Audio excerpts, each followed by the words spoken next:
ഇന്നൊരു സംഭവം കേൾക്കാം. തമിഴ്നാട്ടിൽ ദണ്ടുക്കൽ എന്ന് പറയുന്ന സ്ഥലത്ത് ഒരാൾ ഉണ്ടായിരുന്നു. അയാളുടെ പേരെന്താണെന്നറിയോ?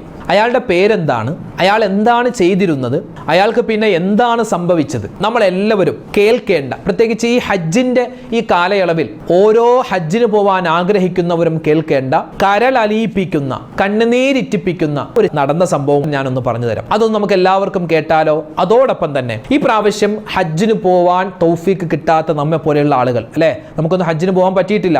നമുക്ക് ഹജ്ജിന് പോവാൻ പറ്റിയിട്ടില്ല എങ്കിലും ഹജ്ജ് ചെയ്തത് പോലോത്ത ഒരു പ്രതിഫലം കിട്ടുന്ന ഒരു 5 കാര്യം ഇൻഷാ അല്ലാഹ് പഠിച്ചാലോ? ഹജ്ജിന് പോകാൻ കിട്ടിയിട്ടില്ല, പക്ഷെ ഹജ്ജ് ചെയ്തത് പോലോത്ത പ്രതിഫലം കിട്ടുന്ന 5 അല്ല, ഒരുപാട് കാര്യമുണ്ട്. അതിൽ നിന്ന് ഒരു 5 കാര്യം നമുക്ക് പഠിക്കാം ഇൻഷാ അല്ലാഹ്. ഏതൊക്കെയാണ് ആ കാര്യങ്ങളെന്ന് ഇന്നത്തെ ക്ലാസ്സിൽ വിശദമായി പറയുന്നു. അവസാനം വരെ കാണണേ. ഇത് മറ്റുള്ളവർ കൂടി എത്തിച്ചു കൊടുക്കണേ. അള്ളാഹു നമ്മളെ അനുഗ്രഹിക്കട്ടെ. ആമീൻ. അസ്സലാമു അലൈക്കും വറഹ്മത്തുള്ളാഹി വബറകാതുഹു. ബിസ്മില്ലാഹിർ റഹ്മാനിർ റഹീം. അൽഹംദുലില്ലാഹി വഖഫാ വസ്സലാമുൻ അലാ ഇബാദിഹിൽ ലദീന ഇസ്തഫാ അമ്മാ ബഅദ്. സ്നേഹ ബഹുമാനം നിറഞ്ഞ മുഅ്മിനീങ്ങളെ, അല്ലാഹു സുബ്ഹാനഹു വ തആല നമുക്ക് എല്ലാവർക്കും ആഫിയത്തുള്ള ആരോഗ്യമുള്ള ദീർഘായുസ് പ്രദാനിക്കുമാറാവട്ടെ. നമ്മുടെയൊക്കെ ജീവിതത്തിൽ ഒരുപാട് പ്രശ്നങ്ങളുണ്ട്, പ്രയാസങ്ങളുണ്ട്, ബുദ്ധിമുട്ടുണ്ട്. എല്ലാം അല്ലാഹു അറിയുന്നവനാണ്. കരുണാവാരിധിയായ റബ്ബ് അതെല്ലാം നമുക്ക് മാറ്റി എല്ലാവിധ ഖൈറും സമാധാനവും നൽകട്ടെ. ഒരുപാട് പേര് രോഗികളാണ്, ജോലിയില്ലാതെ വിഷമിക്കുന്നു, അതുപോലെ തന്നെ വിവാഹപ്രായം എത്തിയിട്ട് വിവാഹം ശരിയാവാതെ വിഷമിക്കുന്നു. അങ്ങനെ നിരവധി പ്രശ്നങ്ങളാണ്. വീടില്ല, വാടക വീട്ടിലാണ് കഴിയുന്നു. അങ്ങനെ നിരവധി ആളുകൾ.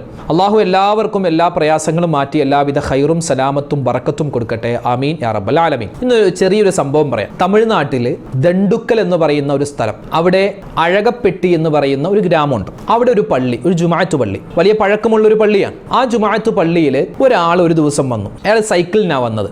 അയാളുടെ പേര് ആളുകൾ ചോദിച്ചപ്പോൾ മൂപ്പര് പറഞ്ഞത് ഹാജി ഖാജാബായി എന്നാണ്. അപ്പോൾ ആളുകൾ ചോദിച്ചു, നിങ്ങൾ എപ്പോഴാണ് ഹജ്ജിന് പോയത്? ഈ ഹാജി എന്ന പേരുണ്ടല്ലോ, എപ്പോഴാണ് ഹജ്ജിന് പോയത്? മൂപ്പര് പറഞ്ഞു, ഞാൻ ഹജ്ജിനൊന്നും പോയിട്ടില്ല, ഞാൻ അടുത്ത ആഴ്ച ഹജ്ജിന് പോകും, നിങ്ങളൊക്കെ ദുആ ചെയ്യണം. ആളുകൾക്ക് അത്ഭുതമായി. കാരണം ഹജ്ജുമായി ബന്ധപ്പെട്ട ഒരു മാസത്തിലല്ല ഇയാൾ പറയുക. അയാൾ പറയുന്നത് അടുത്ത ആഴ്ച ഹജ്ജിന് പോകുമെന്നാണ്. ഹജ്ജിന് ഇനിയും ഒരുപാട് മാസങ്ങളുണ്ട്. ഒരു ഹജ്ജ് കഴിഞ്ഞതേ ഉള്ളൂ. ഇത് വർഷങ്ങൾക്ക് മുമ്പ് നടക്കുന്ന ഒരു സംഭവമാണ്. ഇപ്പൊ തന്നെ ആളുകൾക്ക് മനസ്സിലായി മൂപ്പരൊരു അരഭ്രാന്തൻ എന്നാണ് അയാൾ വിളിച്ചത്. കാരണം എപ്പോഴും ആരെ കണ്ടാലും ഇയാൾ പറയുന്നത് ഞാൻ അടുത്ത ആഴ്ച ഹജ്ജിന് പോകുന്നുണ്ട്, നിങ്ങൾ ദുആ ചെയ്യണം. ആളുകൾക്ക് മനസ്സിലായി മൂപ്പരത് വെറുതെ പറയുന്നത്, ആരും പിന്നെ മൈൻഡ് ചെയ്യാറില്ല. ഇയാൾ ആ പള്ളിക്ക് ഖിദ്മത്ത് ചെയ്യുന്നു, പള്ളി അടിച്ചു വാരുന്നു, പള്ളിയുടെ ബാത്റൂം ഒക്കെ ക്ലീൻ ചെയ്യുന്നു, പിന്നെ ആരെങ്കിലുമൊക്കെ വന്നാൽ അവർക്ക് വേണ്ട വെള്ളം എടുത്തു കൊടുക്കുന്നു. അങ്ങനത്തെ ചില ഖിദ്മത്തുകൾ, പള്ളിയുമായി ബന്ധപ്പെട്ട ചില കാര്യങ്ങളൊക്കെ ചെയ്യുന്ന ഒരാളാണ് ഈ ഖാജാബായി. അങ്ങനെ നിസ്കാരം കഴിഞ്ഞ് ആരൊക്കെ വെളിയിലേക്ക് ഇറങ്ങുന്നോ എല്ലാവരുടെയും കൈ പിടിച്ചിട്ട് പറയും, ഞാൻ അടുത്ത ആഴ്ച ഹജ്ജിന് പോവാണ്, നിങ്ങൾ ദുആ ചെയ്യണം. അപ്പോൾ ആളുകൾ ചോദിച്ചു, ഏത് ഗ്രൂപ്പിലാണ് പോകുന്നത്? അതൊന്നും അറിയില്ല. ഏത് ട്രാവൽസിലാണ് പോകുന്നത്? അതും അറിയില്ല. ഞാൻ അടുത്ത ആഴ്ച ഏതായാലും ഹജ്ജിന് പോകും. ആളുകൾ പിന്നെ മൈൻഡ് ചെയ്യുന്നത്, കാരണം എപ്പോൾ ചോദിച്ചാലും ഇത് തന്നെയാണ് പറയുന്നത്. അങ്ങനെ ഒരുപാട് മാസങ്ങൾക്ക് ശേഷം ഒരാൾ അവിടെ നിസ്കരിക്കാൻ വേണ്ടി ആ പള്ളിയിൽ വന്നു. ആ പള്ളിയിൽ വന്നപ്പോൾ ഈ ഖാജാബായി ഇയാളെ കണ്ടു. ഇയാളെ കണ്ടിട്ട് ഇയാളുടെ കൈയും പിടിച്ചിട്ട് പറഞ്ഞു, ഞാൻ അടുത്ത ആഴ്ച ഹജ്ജിന് പോകുന്നുണ്ട്, നിങ്ങൾ ദുആ ചെയ്യണം. അപ്പോൾ ഇയാൾ ചോദിച്ചു, നിങ്ങൾ ഏത് ഗ്രൂപ്പിലാണ് ഹജ്ജിന് പോകും? ഗ്രൂപ്പ് എനിക്കറിയില്ല, ഞാൻ ഏതായാലും അടുത്ത ആഴ്ച ഹജ്ജിന് പോകുന്നുണ്ട്. അപ്പോൾ ചോദിച്ചു, വിസ കിട്ടിയോ? വിസ കിട്ടിയിട്ടില്ല. ടിക്കറ്റ് ഒന്നും റെഡി ആയിട്ടില്ല. പൈസ എന്തെങ്കിലും ആർക്കെങ്കിലും കൊടുത്തോ?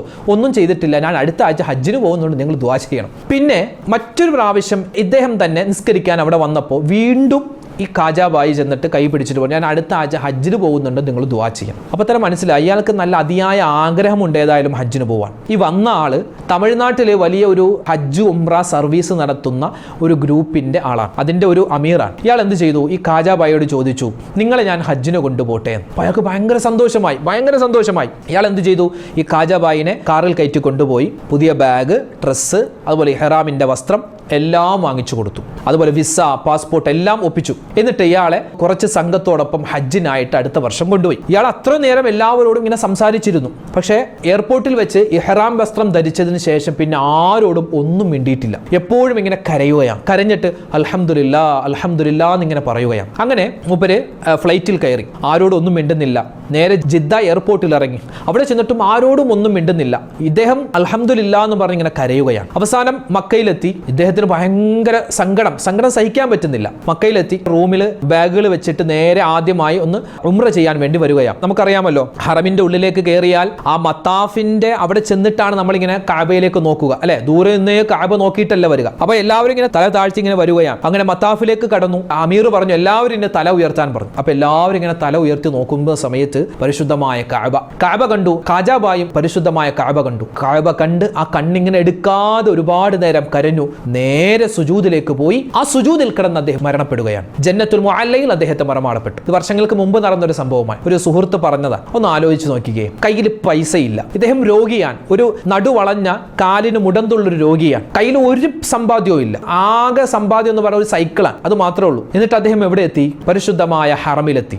ആഗ്രഹമുണ്ടോ? എനിക്ക് കഅബ കാണണം, എനിക്ക് ഹറം കാണണം, എനിക്ക് ഹജ്ജിന് പോകണമെന്ന് അതിയായി ആഗ്രഹിക്കുന്ന ആരുണ്ടോ, ആ ആഗ്രഹം ആത്മാർത്ഥതയുള്ളതാണെങ്കിൽ അള്ളാഹു അവിടെ എത്തിച്ചിരിക്കും ഇൻഷാ അല്ലാഹ്. അള്ളാഹുവെ പടച്ചവനെ, ഞങ്ങൾക്ക് എല്ലാവർക്കും അതിനുള്ള തൗഫീക്ക് നീ തന്ന് അനുഗ്രഹിക്കണേ റഹ്മാനെ. പടച്ചവനെ, പാപികളാണ്, ദോഷികളാണ്, ഒരുപാട് തെറ്റുകൾ ചെയ്തു പോകുന്നവരാണ്. ഞങ്ങളുടെ പാപങ്ങളെല്ലാം പുറത്ത് ആ പരിപാവനമായ കഅബ കാണാൻ, അവിടെ തവാഫ് ചെയ്യാൻ, സംസം വെള്ളം കുടിക്കാൻ, അള്ളാഹുവെ പോയവർക്ക് ഇനിയും പോവാനും പോകാത്തവർക്ക് ഒരുപാട് വട്ടം പോകാനും പരിശുദ്ധമായ മദീനയിൽ ചെന്ന് അസ്സലാത്തു വസ്സലാമു അലൈക യാ റസൂലല്ലാഹ് എന്ന് കൽബ് പൊട്ടി പറയാൻ ഞങ്ങൾക്ക് എല്ലാവർക്കും അള്ളാഹുവെ തൗഫീക്ക് നൽകണേ റഹ്മാനെ. ആമീൻ യാ റബ്ബൽ ആലമീൻ. എന്റെ മുഅ്മിനീങ്ങളെ, ഇന്ന് ഒരു 5 കാര്യം ഞാൻ പറഞ്ഞു തരാം. ഈ 5 കാര്യം, 5 ഒരുപാട് കാര്യമുണ്ട്, നമ്മളിവിടെ ഒരു 5 കാര്യം പറയുകയാണ്. 5 കാര്യം നമ്മൾ ചെയ്താൽ നമുക്കും കഅബ കാണാതെ, അതുപോലെ ഹജറുൽ അസ്വദ് കാണാതെ, തവാഫ് ചെയ്യാതെ, അറഫയിൽ നിൽക്കാതെ, ജംറകളിൽ കല്ലെറിയാതെ നമുക്കും ഹജ്ജ് ചെയ്തത് പോലോത്ത ഒരു പ്രതിഫലം അള്ളാഹു തരും. ഒരു 5 കാര്യം ശ്രദ്ധിച്ചാൽ മതി. വലിയൊരു മല പോലോത്ത കാര്യമൊന്നുമല്ല. നമ്മൾ സ്ഥിരമായി ചെയ്യുന്ന കാര്യം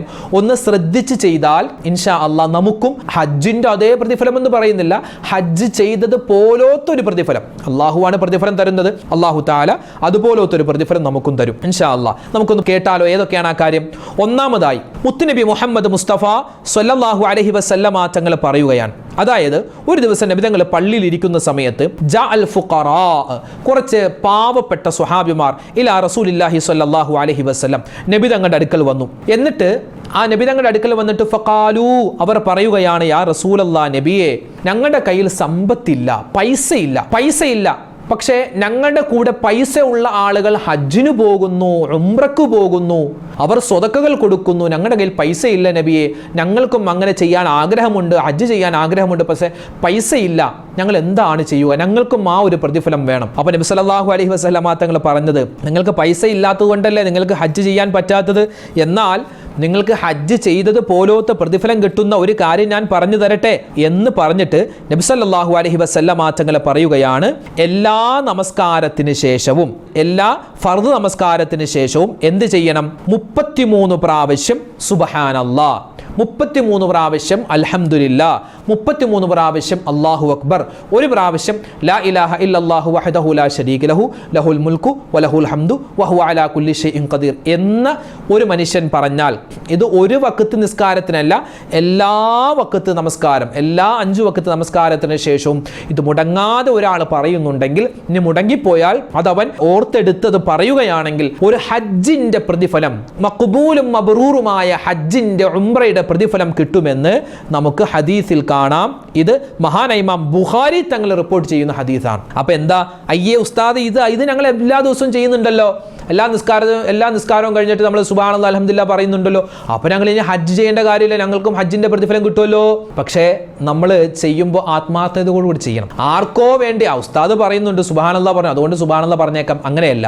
ഒരു ഹദീസിലുണ്ടല്ലോ ഇങ്ങനെ ഹജ്ജ് ചെയ്ത പ്രതിഫലം കിട്ടുമെന്ന് പറഞ്ഞു കേട്ടു, റഹ്മാനെ അള്ളാഹു എനിക്കും ആ പ്രതിഫലം തരണേ അല്ലാ എന്ന് മനസ്സിൽ കരുതിയിട്ട് ഇന്ന് മുതൽ ഇൻഷാ അല്ലാഹ് സുബ്ഹാനല്ലാഹ് സുബ്ഹാനല്ലാഹ് സുബ്ഹാനല്ലാഹ് അൽഹംദുലില്ലാഹ് അൽഹംദുലില്ലാഹ് അൽഹംദുലില്ലാഹ് അല്ലാഹു അക്ബർ അല്ലാഹു അക്ബർ അല്ലാഹു അക്ബർ ലാ ഇലാഹ ഇല്ലല്ലാഹു വഹ്ദഹു ലാ ശരീക ലഹു ലഹുൽ മുൽക്കു വലഹുൽ ഹംദു വഹുവ അലാ കുല്ലി ഷൈഇൻ ഖദീർ എന്ന ഒരു പ്രാവശ്യവും ബാക്കി ദിക്റുകൾ 33 പ്രാവശ്യം വെച്ച് പറയാൻ മറന്നു പോകരുത്. ഹജ്ജിന്റെ പോലോത്തൊരു പ്രതിഫലം, എത്രയോ ലക്ഷക്കണക്കിന് പ്രതിഫലം നമുക്ക് നേടിയെടുക്കാൻ പറ്റും. നമ്മുടെ ആയുസ്സിൽ നമുക്ക് എത്രമാത്രം പ്രതിഫലങ്ങൾ നേടാൻ പറ്റും. അതുകൊണ്ട് ഇൻഷാ അല്ലാഹ് ഈ കാര്യം മറക്കണ്ട. പിന്നെ രണ്ടാമതായി നബി തങ്ങൾ സ്വല്ലല്ലാഹു അലൈഹി വസല്ലമ തങ്ങൾ പറയുന്ന മറ്റൊരു കാര്യമാണ് ജമാഅത്തായിട്ടുള്ള സുന്നത്ത് നിസ്കാരം. നബി തങ്ങൾ പറയുന്നു, മൻ, ഒരുവൻ, സ്വല്ലൽ ഗദാത ഫീ ജമാഅത്തിൻ, ഒരാള് ജമാഅത്തായി സുബ്ഹി നമസ്കാരം നിസ്കരിച്ചു, സുമ്മ ഖഅദ യദ്കുറുല്ലാഹ ഹത്താ